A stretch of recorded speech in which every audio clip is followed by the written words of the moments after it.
If you grew up feeling like your sibling could do no wrong while you could never do anything right, this video is going to explain exactly what was happening in your family and why it was never about you.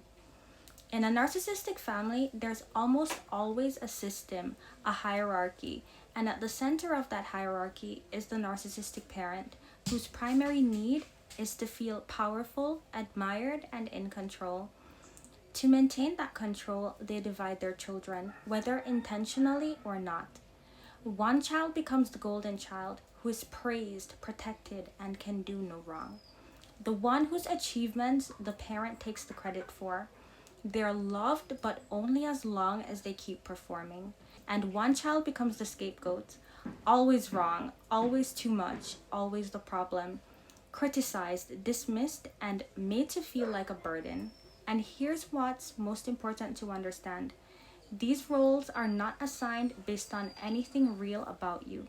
They're assigned based on what the narcissistic parent needs. The scapegoat is often the child who is the most perceptive, most independent, most likely to see through the narcissist's behavior and refuse to play along, and that threatens them. So they make that child the problem. It was never about you, it was always about them. Both roles cause damage, but just in different ways. If you were the scapegoat, you grew up believing something was fundamentally wrong with you. You internalized the criticism and the blame until it became your own inner voice. You struggle with self-worth. You apologize automatically and you over-explain yourself. You shrink yourself in rooms where you should take up space. You people please because you learned that being yourself was never safe. You may have also developed a freeze response, that feeling of going completely blank when someone criticizes you or raises their voice or makes you feel like you've done something wrong, because that's what happened every time you were made the scapegoat. Your nervous system learned to shut down as a form of protection. If you were the golden child, the damage is less obvious but just as real. You were loved conditionally for your performance, your compliance, and your ability to make the narcissistic parent look good. You may struggle with your own identity because so much of it was built around pleasing them.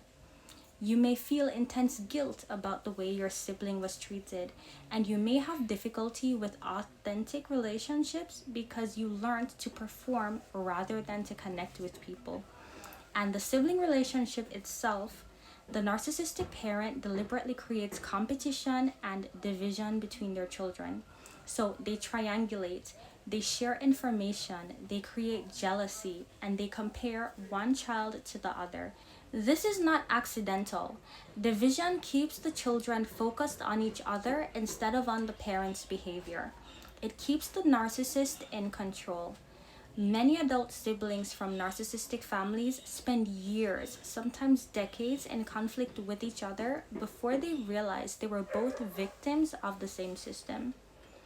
If you're someone who says yes when you mean no, who struggles to speak up because you don't want to disappoint anyone, who overthinks every single interaction and ends up blaming yourself when something goes wrong, I made something just for you.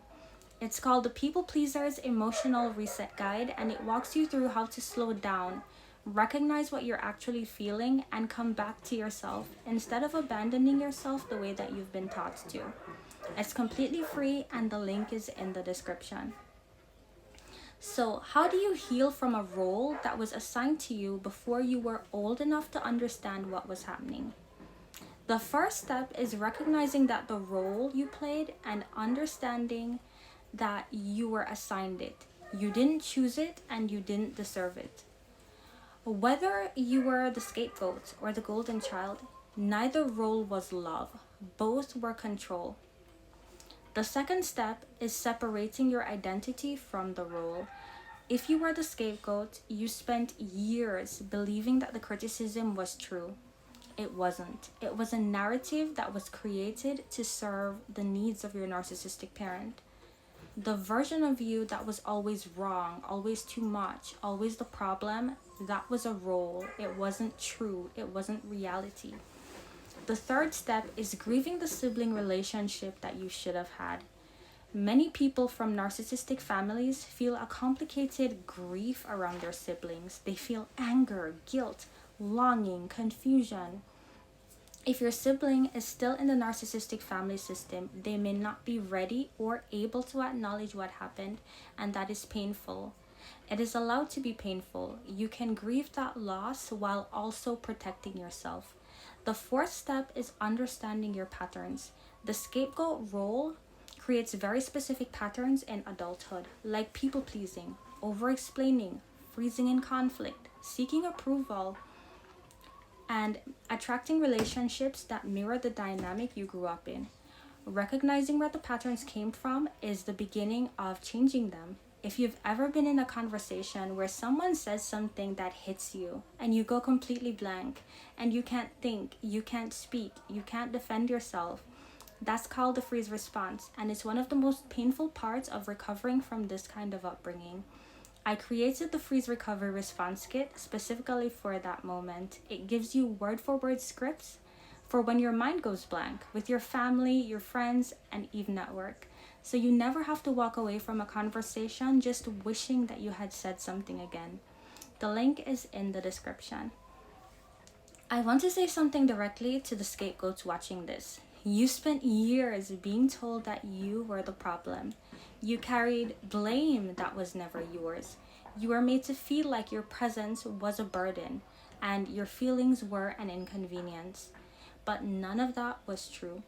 You were a child who deserved to be protected and loved unconditionally. What happened to you was not a reflection of your worth, it was a reflection of your parents' limitations. And you're allowed to put that down now. Put all of it down. The blame, the shame, the feeling that you have to earn your place in every room. You're allowed to exist loudly, fully, unapologetically, without having to justify yourself to anyone. This is what healing looks like. It's not perfect, it doesn't happen overnight, but one day at a time. Choosing yourself instead of the role you were given.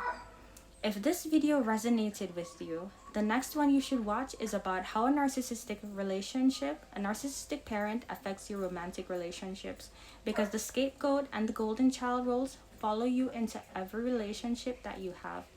That video is right there.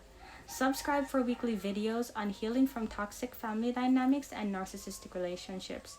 Comment below, were you the scapegoat or the golden child? I read every single comment, and I'll see you in the next video. Take care.